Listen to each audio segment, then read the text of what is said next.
Hello friends, welcome to my channel Preeti life. कसे आहे सर्व? मस्त असतील, मजेत असतील. तर आता केलेलं आहे मी बेसन भाकरी आणि कांदा लिंबू. हे माझं जेवण आहे संध्याकाळचं. आणि मी आता बाहेरून आलेले आहे आणि उशीर झालेला आहे, मला जेवायला वाजलेले आहेत आता 7:30 वाजून गेलेले आहेत. आणि आता मला जेवायचं आहे मस्त गरम गरम भाकरी, गरम गरम बेसन, कांदा लिंबू. आणि लवकरच मोठा व्हिडिओ येणार आहे, म्हणून हा मोठ्या व्हिडिओला पण पाहायला विसरू नका. कंटिन्यू व्हिडिओ पहा, छान छान कमेंट्स करा, छान छान सबस्क्राईब पण करा आणि तुमच्या कमेंट्सला नक्की मी फीडबॅक देणार.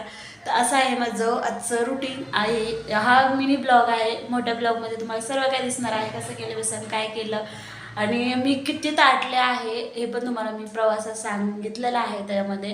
तर व्हिडिओ पाहायला विसरू नका, कारण काय प्रवास म्हणलं की बाबा खूप दमतं, खूप म्हणजे खूप. मजा होता तर तुम्ही बघतच असताना. एकदम फ्रेश थोडं पण नाही वाटत आहे, तरी पण आलं फ्रेश झाले, तोंडात पाय धुतलं आणि लगेचच स्वयंपाकाला लागले. बसलेच नाही 5 मिनटं, असे टेकले पण नाही. पहिल्यांदा कपडे चेंज केले आणि तोंडात पाय धुवून लगेच स्वयंपाकाला लागले. स्वयंपाक झालेला आहे 10 ते 15 मिनटातच. तर चला भेटू पुढच्या व्हिडिओमध्ये. तोपर्यंत बाय.